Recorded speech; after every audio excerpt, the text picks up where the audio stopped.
feel connected to the tithe, you don't have to do it. But for those who do feel connected to it, to tell them to stop, to pay off debt, even though the numbers financially work, it would be a violation of their conscience. And now I'm causing them to sin. And so I can't put someone in a position to violate their conscience and sin against their God when they've made a commitment, even if that commitment looks like on paper that financially it's hurting them. Sugar Daddy Podcast, yo. Learn how to make them pockets grow. Financial freedom's where we go. Smart investments, money flow. Hey babe, what are we talking about today? Today, we have a super amazing guest in our stew. We have Lilias John. She is one of the fierce women that I met at the Women in Money event. Remember when I popped literally in and out of New York City?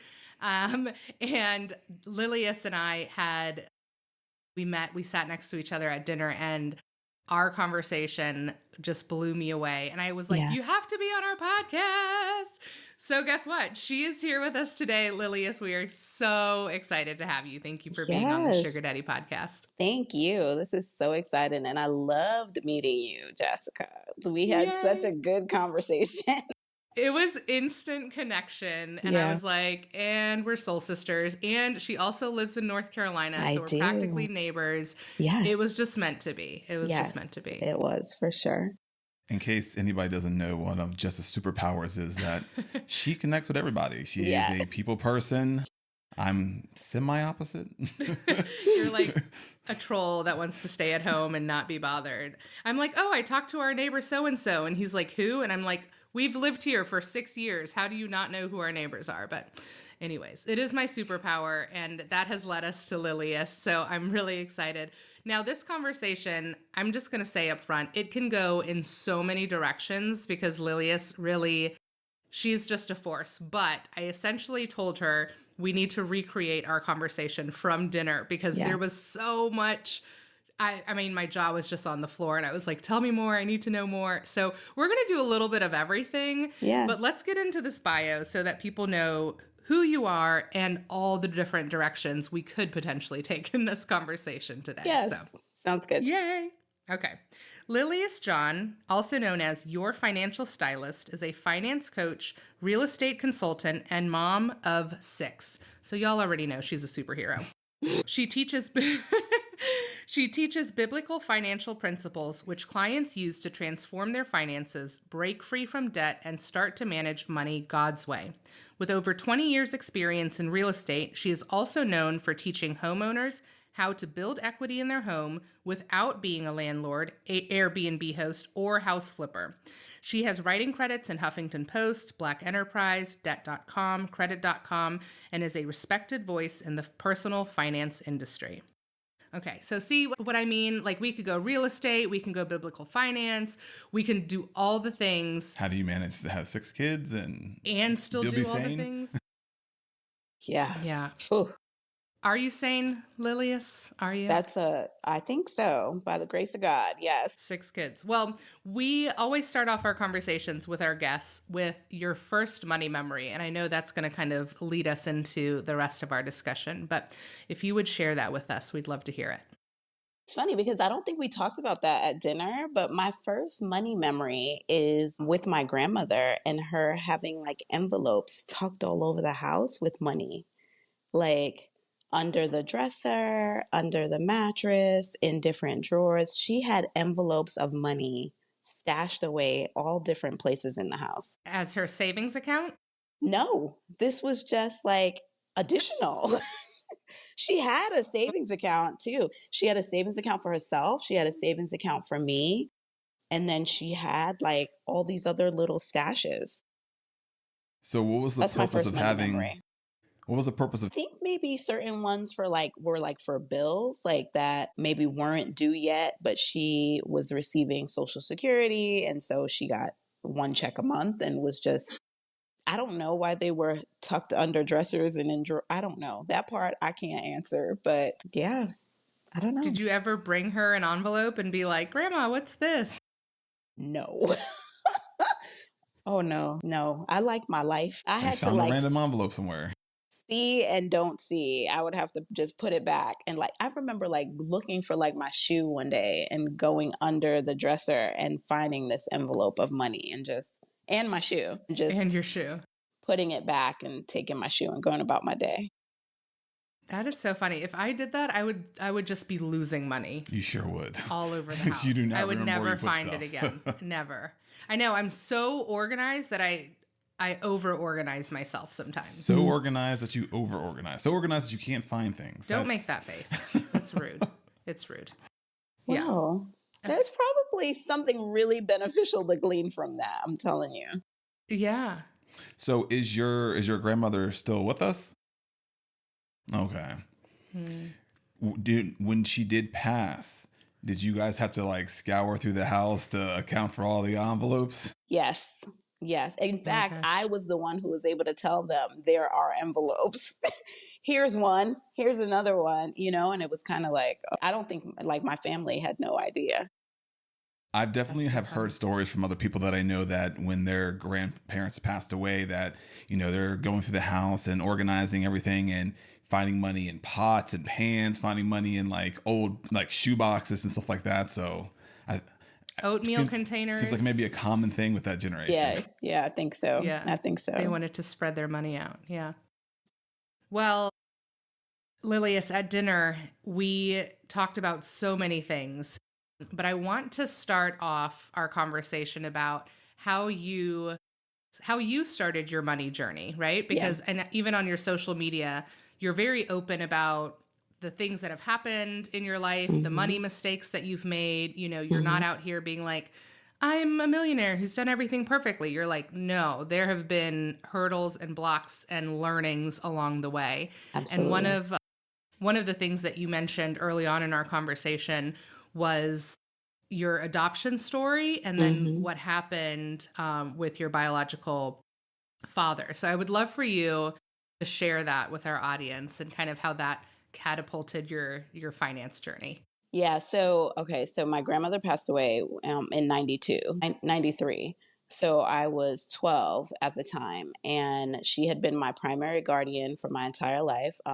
My biological father actually passed away the year I was born. My mother was still living at that time, and I had to, my family had to figure out where I was going to live after that. And so my grandmother had 3 sons. And so one of my uncles, I guess they had a powwow, and one of my uncles, they decided that I was going to go live with him. Him and his wife were empty nesters already at the time. My other 2 uncles, they still were raising children. And so I ended up living there. And I lived there until I graduated from high school. And I knew my grandmother left me an inheritance. And then my grandfather, he also died in 93, and he also left me an inheritance. Now, context, my grandmother died in a car accident that I was in with her. So there was also a settlement, excuse me, that came from that accident that I also received when I graduated from high school. So I think all in total, between my grandfather, my grandmother, and the settlement, I received about $67,000. And it actually, I didn't get it. Like, it wasn't like you turn 18 and you got a check. It was kind of like, you're going to college. We're going to pay for your first semester of college from this money. And my uncle, who I love very dearly, at some point, I guess he said, well, and here's the things that I bought you for college, and now you've got to pay me back, and I'm going to write myself a check out of your account. And then it was like I was getting canceled checks for like his mortgage. And I was like, oh, we're going to wrap this up real quick. So I got a job at a bank my first year of college, and I opened my own account, and I transferred all the money out. And kind of stopped talking to my family at that point in time. And realized like by my second semester, and I'm writing like my next check to go to college, and it was $8,000 per semester. And I was like, man, at this rate, I'm going to run out of money. So I'm going to transfer. And I was going to a private university at the time, and I transferred to a public, like, community college. so that I wouldn't run out of money spending it on college. But I still ended up spending all the money anyway. Right. So I got an apartment, I got a car, I started doing really ridiculous things with my money. Like I would go visit my friends who were still living on campus and I would come with no bags, just me, myself, and my wallet. And in the morning, I would get up and go to the mall and buy everything new, down to my underwear. Oh my gosh. Like really like ridiculous types of things. And then of That course I'm people in in their early college. 20s. Right. Like why don't you want the flexibility and freedom to go buy a new outfit every time you sleep on campus in your friend's dorm room? Absolutely. This makes complete sense. I mean, everything new. Towel, washcloth, like everything brand new. And of course, because I was also 19, 20, I'm like, oh, we're going to a party. We're going to buy bottles. I'm going to buy bottles. I'm going to buy new sneakers. I'm going to buy this. I'm going to buy that. So by the time like my third year, so I ran out of money before I graduated college. Anyway, but it was on things that I was enjoying, right? But by the time that happened, I was so annoyed with myself. Like by now I'm 21 and I'm like, man, like I didn't know anything about investing at that time. I didn't know anything about money management, even though both of my grandparents were very, very good with money. When my grandfather died, he left $75,000 that we needed to split between me, my sister, and my brother. My grandmother was as good managing money, obviously having a plan for bills and tucking all the dollars away, but they'd never taught us how to do that, right? So we had an example, but there was never a conversation. So knowing how much my grandfather like left when he died, I was like, man, like I need to rebuild this money. And I don't know how to do it, but I'm sure there's a way. And so 21, I'm working at Citibank. So I kept in the banks for a long time. And you would think working in banks, you would learn how to manage money. They don't actually teach employees how to manage money at the bank, guys. Which is At so all. crazy. You would think Yeah. it'd be like part of your onboarding or something, right? Well, like, hey, be good with money. Well, Here's it's not how really. to do that. Technically, it's not a function of your job at the It's bank. not. That's exactly right. So they're like, why would we teach you that? Well, Right. That's yeah. exactly right. They just wanted to make sure you're not like, they want to know that you're not a thief. Yeah. Right. But they don't teach you how to do well with your money. So, and I worked at Fleet Bank. So this is aging myself because that's a long time ago, right? Before they became Bank of America, then I worked at Bank of America, then I worked at Citibank. And when I worked at Citibank, I was working in the call center. I'm 21 years old. I'm broke. I have $0, right? It's just what I'm making from my paycheck. And one of the guys who sat in front of me in the call center is reading this book. And I'm like, what are you reading? And he's like, it's a book about like how to manage money. And by now, the car that I bought got repossessed. I left my apartment. I went back home to live with my family. And I knew I wanted to rebuild this money. So I didn't know that when a car gets repossessed, that you still have to pay the bill, right? And my credit tanked. So I take this book from him and I photocopy all the pages on how to repair your credit. And the book was really about how to buy a home. But those were the pages that were important to me. And I sat down for 18 months and repaired my credit myself. Paid off the repossession. That took me like almost 3 years. Paid off the repossession, repaired my credit, took my credit from a 550 to a 750. It's amazing. Yeah, it was. It was. And then I was like, you know what? As I started to learn how to manage money, I started reading like everything. So that book was like and I wish I could remember the name of the book, but that book was like the catalyst. I still have those copies somewhere. I know they're here somewhere. I just don't know. You should put them in a frame because they like started your journey, right? Commemorate them. Yeah. So I just started reading everything I could. Money Magazine, Entrepreneur Magazine, like I started reading like the money section in the newspaper. This is like the internet is like new and young, but there's still articles on there about money management. And I just started reading everything I could. And I was like, you know what? If I did this for myself and I have this success story for myself with my credit, there's got to be someone else who would benefit from this, who has never heard of this book, who's never going to have a chance to read it. I'm going to start talking about this and money management. And I started learning like about how to pool money together and invest.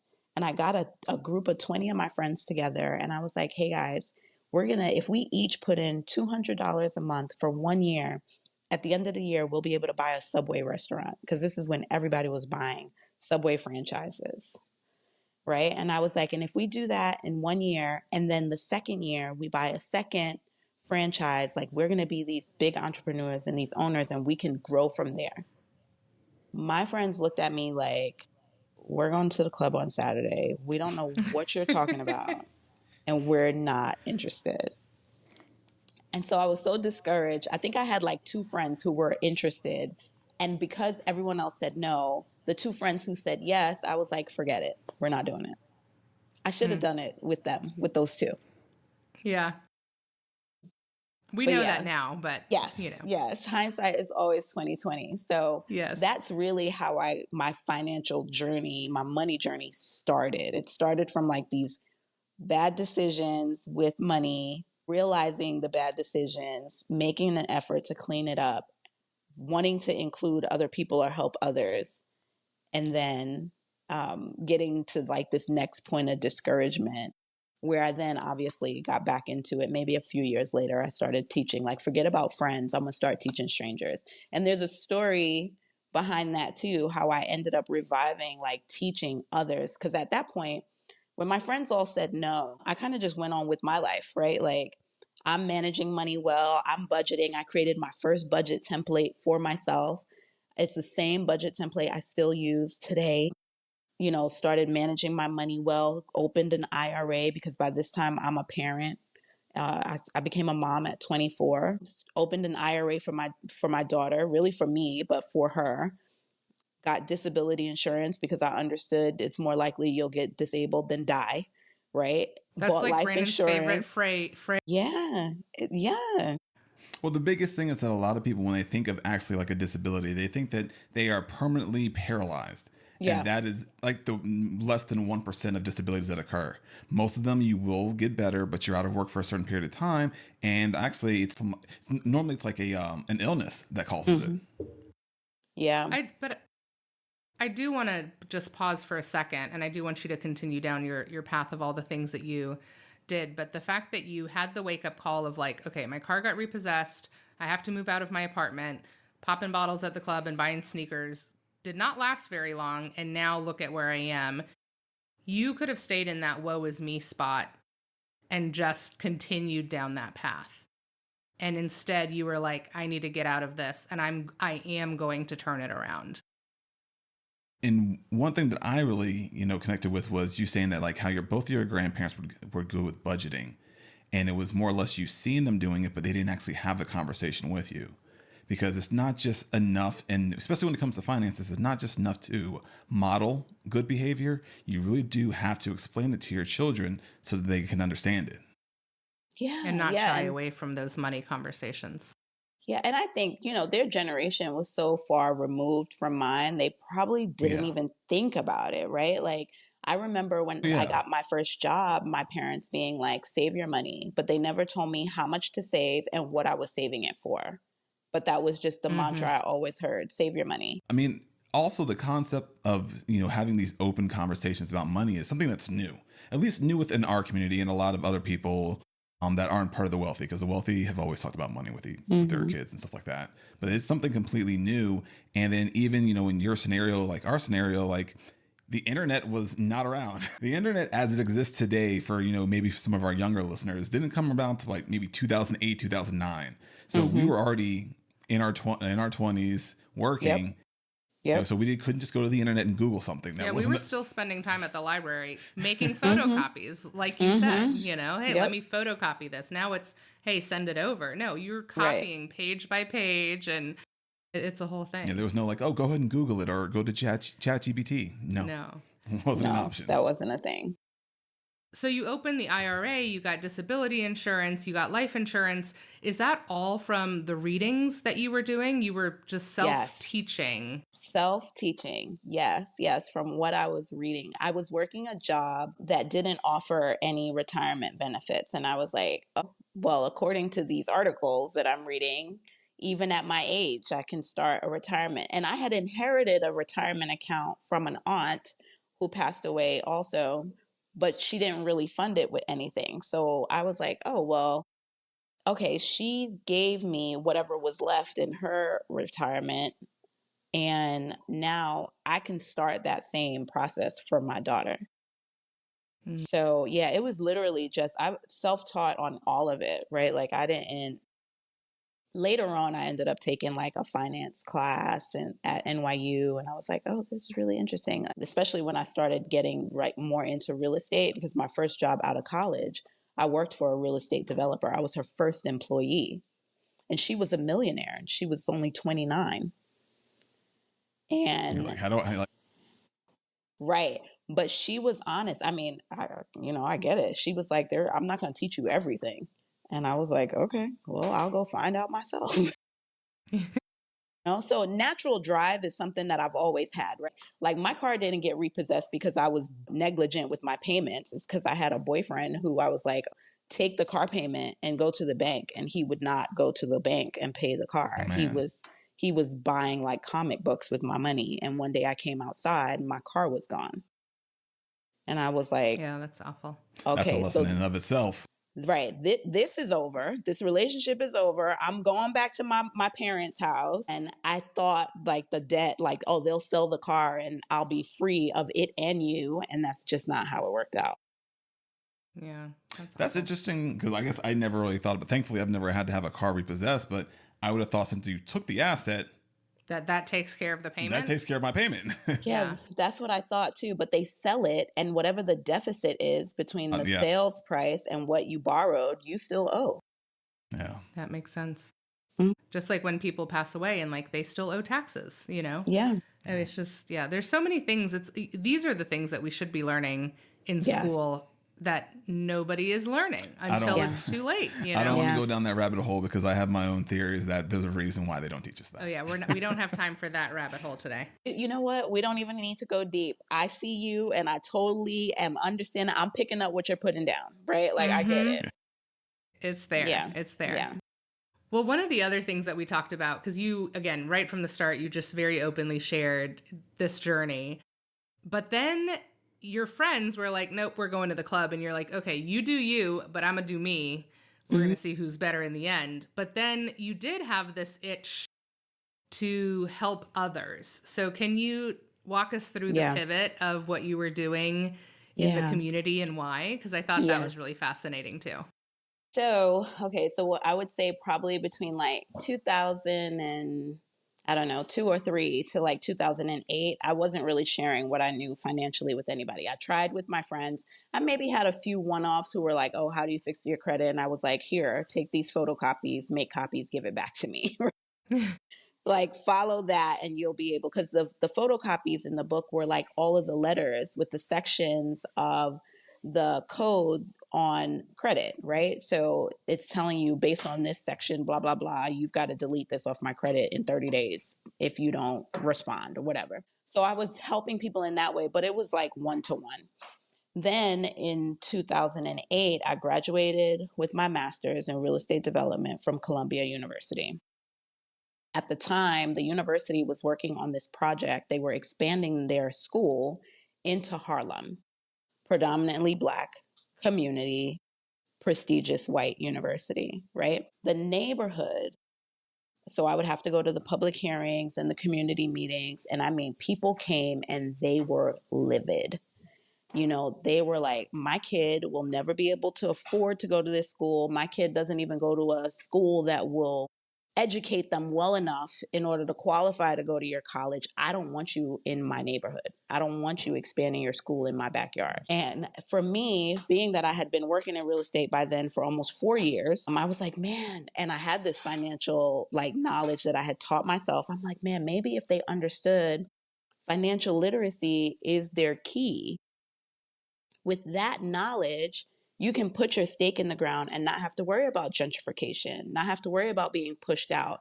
You can get all your neighbors together, pull your money together, and buy the building out from under the owner, so that they don't sell to someone like the university or sell to someone who's going to come in and raise all the rents and kick you out. So I saw a need and started to teach in the community. So I was working, the bad part about it is I was working for the university by day, actually as the project manager and owner's rep for the university expansion at the business school. And on the weekends and at night, I was teaching personal finance to the community. Under an alias, by the way. Yes, under an alias, because the project was in the paper so often and on the news so often. I didn't want anyone in the community to connect me with the university. Otherwise, I knew they would not come. Mm-hmm. And so I did that for a couple of years, and I was teaching for free, just like, this is your opportunity. And I was teaching a 10-month program, and they would come once a month for like 2 to 4 hours, and we would just dive into a personal finance topic every time. We did one on budgeting, one on money management, one on credit, one on investing. And people would come out of this program at the end and not even care about the university project anymore, because they felt empowered to go live their lives on their own terms, right? So I have students who came out of that program who went and bought condos in Westchester. Forget about Harlem. They left the city altogether. Some who paid off all their debt. Some who started investing for the first time ever in their lives and built portfolios of $40,000, $50,000 in a year to 2 years time. So saw that, okay, this is a thing, right? Like, and it can be beyond just the people here in Harlem who are facing an actual issue and need. So I started teaching anywhere they would take me: Boys and Girls Club, Department of Probation, foster care, alternative high schools, like high schools where they're like, this is your final chance before we kick you out, and all you have left to do is get a GED. And one school in particular, I worked with them for like almost a year. They had me come back as their keynote graduation speaker. Great experiences. That's just amazing. Any and everywhere that they would take me. The YMCA, like any place where they had young people or young adults, or even like older adults who never learned about money. I felt at that time like personal finance should be a right? Like, we all deserve to learn how to manage money, because you're thrust into this world and you have to earn money to live. So why not give everyone the opportunity to learn how to manage it well? That's so incredible. I mean, you really were like the modern day Robin Hood, right? Like, you're working for the big corporation during the day, and then at night you're like, but we can do it better. This doesn't have to be this way. Yeah, I guess. I love that. Yeah. I love that. So then what happened after that? So you're all over, you're helping people learn, grow their wealth, understand financial literacy. Yeah. What happens next? My gosh. So many amazing things. I mean, I got picked up by the media. I was on all different types of television networks. I started a savings challenge. So I don't know if you guys remember, there was this, they started this 52-week savings challenge. And it was $1 a week for 52 weeks. And at the end, you would save like $1,300 or $1,500, something like that. And the girl who started it, I know personally, and it's no shade to her, but I was like, this is ridiculous. This is mediocrity, and I don't like mediocrity. Like, what can we do differently? And at this point, I still didn't have a business, right? I was just doing all of this off of like my own heart, like just servant leadership, right? Like, I just want to serve. And I was like, oh, I want to do this savings challenge, and I want to be arbitrary, right? Like, I don't want it to be because we worked out your budget and now we found $200. Like, I want to be radical. And I pulled a random number out the sky and was like, I want to save $1,000 a month. Wow. And I challenged everyone who I was friends with on Facebook. I challenge you to save $1,000 a month. And I actually got 12 people to agree. And we all didn't have it in our budget, but we made it happen, right? So like for me and my husband, we moved, we downsized our apartment in order to make that savings challenge.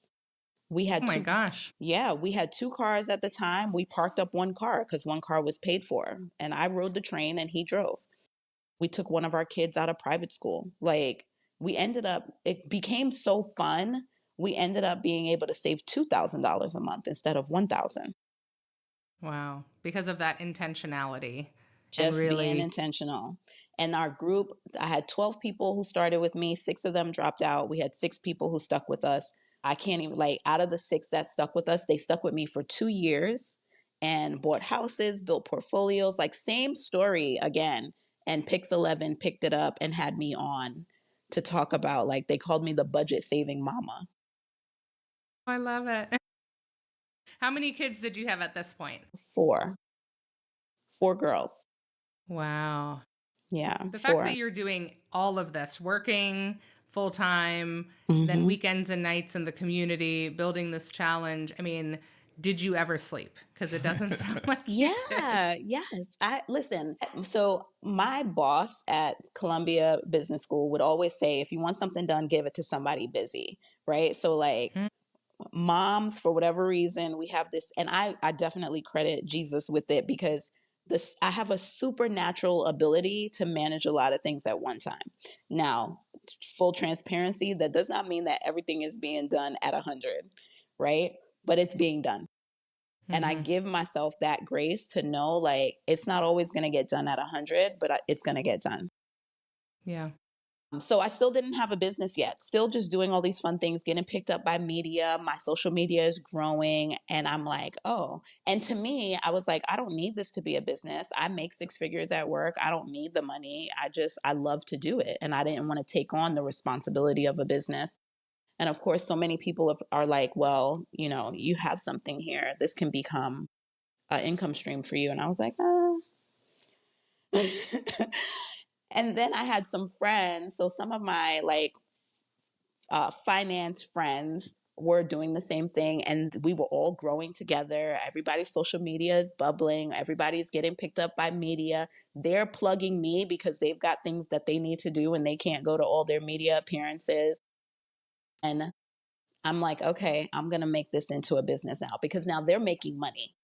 Right. And I'm like, I just I just still love to do this. Wait, what? How much did you make? What? What? Um, but that actually it didn't work out for me the first time I tried to make it a business. So I kind of walked away from teaching finance for 5 years. Yeah, God was like, no, you're gonna put this down. You're gonna go focus on being a mom. I didn't work for almost 4 years at all. I just stayed at home, was a mom, cooking, baking cookies. Like, okay. You went from all the things Well, to just a mom right, is right. Yeah. a full-time job and some by itself. Yeah. Yeah. And by then, I think I had 5 kids by then. So I was like, uh, uh, I didn't think, I honestly didn't think I was going to teach finance ever again. I was like, it was great. I had a great run. It came with a lot of notoriety, not really much money, but I served a lot of people. I helped a lot of people. I started teaching online because probably 2010, between 2010 and 2015, online space started becoming really big. So I started teaching in the online space. I would do some group classes, and then I walked away. So 2016 to 2021, I didn't do anything with finance. And then 2021, I got a call from Essence Magazine. And they were like, hey, we'd like you to come to Atlanta and talk to girls about what you knew about money in your 20s. And I was like, where did you find me? I don't even have a website. That was going to be my next Yeah. question. Oh, don't worry. I asked her that at dinner too. Yeah, I was like, where'd you get my number? And somehow they saw some things because I still had articles. I had writing credits. So I still had articles that were still online. And somehow this girl connected with another girl who knew me personally. That girl called me and was like, hey, Essence wants to talk to you. I was like, what? And they It's want to so pay amazing. you. And I was like, okay, yes. I'll fill that conversation. I guess I can make time for Essence. No big deal. Yes. Yeah. And I had never worked with them before, and they were someone that I did want to work with. And I was like, absolutely, yes. And I went back to God and I was like, wait, so do I get to go back? Like, and make this a business for real? And it's been since 2021, really back in business. Yeah. Yeah. I think you were going to say something. No, I just love the idea that when you were talking about when, even though it didn't work out the first time, the people that you were surrounded with, you guys were all helping each other. And that it's not a competition. It's not like only one person can succeed. There is enough space for everyone to succeed. And you look at it instead of from a competition standpoint as a collaboration. Oh, yeah. So that I have to give all the credit to Tiffany Aliche, the budgetista. I met her. Tiffany is fantastic. The first time I met her, that is one of the things she said to me, and it stuck with me from then. So she and I both started teaching personal finance the same year. And she would always say, don't compete, collaborate. And so she and I have been featured together. We've done together. I've taught classes for her Live Richer Academy. She's always been phenomenal. Her, Tanya Rapley from My Fab Finance, Marsha Barnes from the Finance Bar, like those are my girls. When I have an issue in the personal finance creator space, that's like, hey guys, okay, I don't know what to charge. What do I do about this? How do I negotiate this? Like they are my crew. And there's another girl, Sandy. She doesn't do as much as she used to, but she had created this group called Colorful Money. And it was a group of us, finance creators of color, minorities, women and men. And she made it that we could have this space to like share, like, hey, you're working with Forbes. I did an article with Forbes. Here's how much I charge them. Like it was just an open space where we could talk about opportunities, share opportunities. Group evolved and it's now called Elevate Money. But that was my foundation. Like all of us were running around doing all types of great things and helping each other. Like Cara, Frugal Feminista, she's she had put me on to so many opportunities like, oh, I can't do this one, or I'm not available for that. Can you take it? Can you take it? So yeah, that squad, like having that squad behind you. And I feel like in the personal finance space in general, there is more than enough people in the world who need help that we don't have to compete. Right.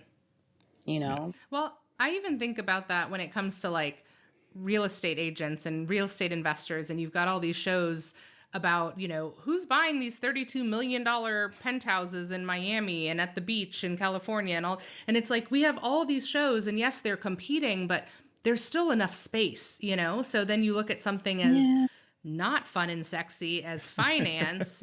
And it makes so much sense for us to be working together and collaborating and doing podcast swaps. And, especially what you mentioned about, well, how much did you charge Forbes and how much those conversations need to happen across all the fields, like, hey, if I'm leaving a position and I'm referring a friend to that position, here's how much I made. You should ask for 10% more, like that's especially 100%. Yes. That's 100% what needs to be happening. Underestimate and undershoot a lot of things, and undershare. If we were sharing more, we could, solve these problems for ourselves. Because we know Chad's going to always ask for more than he's worth. Chad and Trevor are asking. No offense to anybody named Chad or Trevor out there, but so real estate though is a different beast, right? Like I think in the personal finance space, you can share and collaborate and not compete because there are literally millions of people who don't know what they're doing with their money and they work every day. Right. I mean, and high earners now, right? High earners that are living paycheck to paycheck. We see the articles constantly because making money and managing money are two completely different things. Mm-hmm. Yeah. Real estate, different ballgame. Yeah. Real estate is a Shark Tank. It is a Shark Tank. And it was good for me because I worked for an owner and I had the exclusive on everything that she rented or sold. When you don't have that and you are clawing with the agent next to you trying to sell a piece of property, no, it is to the death in real estate. That's a whole different ballgame. I don't want to be part of that. No, I don't want to be part of that. That's why I gave up my license after I stopped working for her because I was like, I'm not going into that piranha pool. Absolutely not. Yeah, it's a lot. Yeah, because I mean, even within like, as a financial planner, I'm not necessarily competing with other financial planners for clients because you each person can resonate differently with a different financial advisor. Like we can know all the same information and everything like that, but our personalities are different. That's Our right. approach to personal finance is different. So it's like, hey, if you don't resonate with me, then you might resonate with somebody else. So it's not really a competition. It's do we match Right. Yeah. both ways on both sides. And people don't understand how important that is. Cause I bring on, so I like Financial Literacy Month, I do a live series and I bring on guests, and people are always curious why I bring on other financial coaches, because I'm not everybody's coach. Exactly. Right? Like you may resonate with this person more than you resonate with me. Great that you're here, but if you resonate with this person, go work with them. Yeah. That's literally the first thing I say is, if I'm meeting with a new, prospect, potential client, I'm like, if for any reason there's any hesitation in your trust towards me or just whatever the vibe isn't right, I'm not your person. Yeah, and that's It's such an okay. intimate relationship. Because also trying to force it is not going to be the best use of your time or my time. Yeah, especially because finance is so intimate, Jess. I heard you saying that. Like, because you have to get into people's business and really, like, you have to be honest with me about how you're spending your money and what your own barriers are with yourself. If we don't match personality wise, it's not going to work. Right. And there's such a, people's money is personal, but there's also so much shame and trauma and, oh, I did this wrong, they're going to judge me, and I did this wrong. And, and it's like, if you can't get over that hump, which is your personal hump to get over, you're not going to click with anybody, because you really have to go into any kind of coaching, financial planning, anything, heck, even getting life insurance. Hey, Brandon's going to see something that maybe your closest friends don't see. Right. Yeah. And he tells people that up front. Hey, when I get your file back, I will see things that maybe your parents don't even know about you. I just want you to know, it's a very personal and intimate relationship in that way. There's people I know that, when I get that back, it shows that they had one or two miscarriages. And as a person that I know them outside of this relationship, I didn't know that. So that's why I always preface, I was like, before we get into this, like, there might be things that you didn't tell me. Just want to let you know beforehand. I'm going to see it. I'm going to see it. Yeah. Yeah. Well, I think what you just said too about that personal relationship, I think is really important. So I do want to pivot into the work that you're doing now, because you are focused on finances in the biblical way, which is, a very niche way to look at money. And then correct me if I'm wrong, but I think you also only work with women at this point, right? So I'll work with both women and men. Majority of my clients are women. It's funny because the majority of my consultation calls are with men, but my students are women. So the men call to see what it's all about, and then the women actually sign up. Well, the men call because they've got questions. Either, especially when I was more focused on real estate and how to buy a primary home, or how to really get started in the real estate as an investor. Majority of my consultation calls were men. Even now, I've gotten a lot of men who are like, my grandmother passed away and she left me this house and I want to make it an asset. What do I need to do? So, so biblical finance. Okay. So I've taught personal finance for many years. It was never from a biblical standpoint. 2024 is the first year that I've really gone full-fledged into biblical finance, partially because when you look at every financial principle, you can trace almost every financial principle a coach teaches back to the Bible. And that's from budgeting, money management, investing, diversifying your investments, not letting money have a control over you, using it well to grow your community, to leave an inheritance for your children. All of that is biblical. Paying your debts, being a good lender for others. So for me, I was like, you know what, God, I want to highlight you.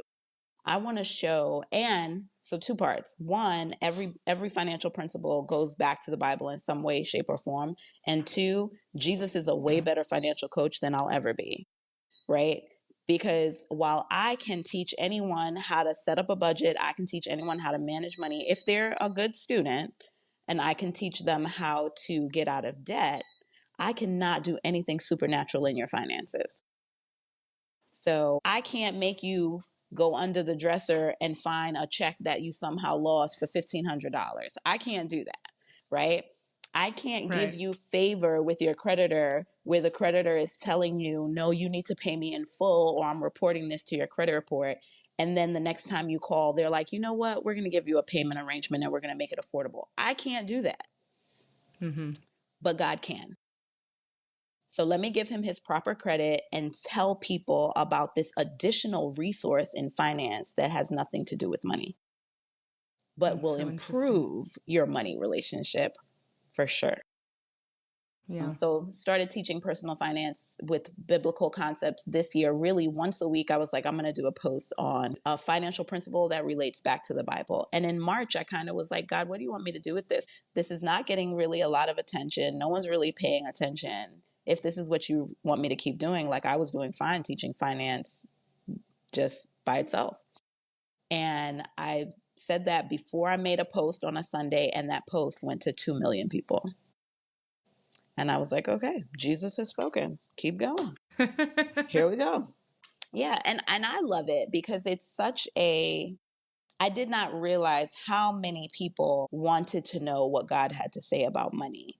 And it really is different than what I would teach without the Bible, right? Because you realize when it comes to God and money, it's really about your heart first, not the dollars. But when you adjust your heart, now how you use the dollars is going to change. That's so interesting. I know that when we were at dinner, I asked you a question about tithing, which I think can be obviously it's highly personal and people have their own ideas around it. But I really liked what you said about the 3 different ways to tithe. And of course, you pulled it back into why the tithe exists and why the 10% and where that 10% came from. But my question around tithing for today's episode is centered around the people who are tithing 10%, let's say, because that's kind of the standard number that's thrown out. So people who are tithing 10%, but are in debt and could use their tithing money to get out of debt. So if they, substituted tithing with maybe community service of some sort for a period of time, instead of giving monetarily, they could give of their time to help eliminate their debt, but choose not to because of whatever sort of guilt or thoughts they have around tithing. So I'd love to know your thoughts on tithing and finances for if you've ever worked with somebody that's like, well, I have to tithe. I can't stop. Even if you've shown them the numbers to say, hey, if you stop tithing for 6 months, you'll be debt free. Versus if you keep tithing, it's going to take 18 months, right? So would just love to know your take on that. Yeah. So I do not, one thing I'll say up front, I do not recommend anyone stop tithing if they're committed to it, right? Because here's the thing, tithing is a principle of the Bible that's heart-based. It's not obligation or compulsion at this point, right? In the Old Testament, you had to tithe by law. But people were tithing by law and their heart wasn't committed.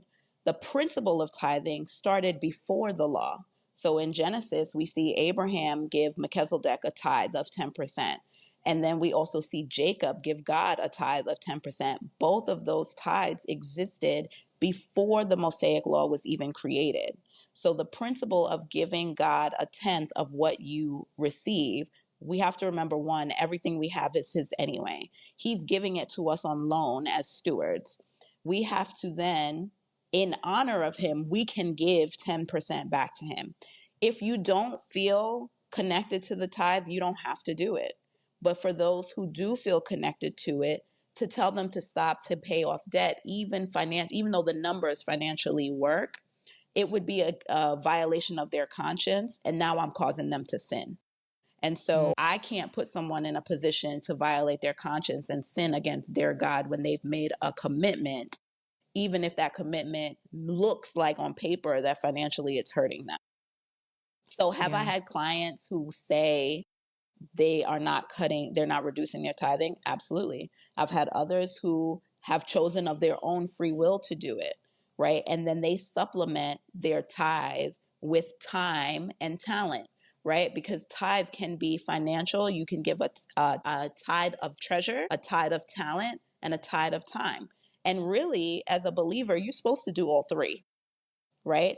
But if you're in a position where you can't do all three, maybe because if you just gave money and not time and talent, you're still not being a full-fledged functioning believer, right? We're supposed to do all three. So I could look at it from either standpoint. If you're giving the money, but you're not giving time and talent, there's still work for you to do in your relationship with God one-on-one. Those who are, and we have to understand, right? Like those who understand the principle of tithing and commit to it from a heart perspective because they want to honor the principle, even when their finances are not in a good place, they will see a breakthrough financially at some point in their journey because of that commitment they've made. There's an honor that comes to God when you tithe. And in repayment for your honor, he allows you to have unexpected blessings, unexpected windfalls. I have my own personal testimony with that of like going to New York to go sell a house that I knew I wasn't going to make any money off of,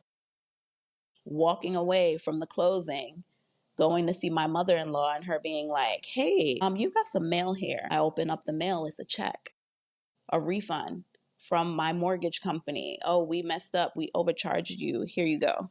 Even though I walked away from the closing with zero. So he will show up in different ways when you can. That's why I was saying like biblical finance is about the heart. It's about not feeling tied to money in a way. So when you're able to let go, God is able to give you in other ways. So like I sold a house for $1 million and did not make $1, right?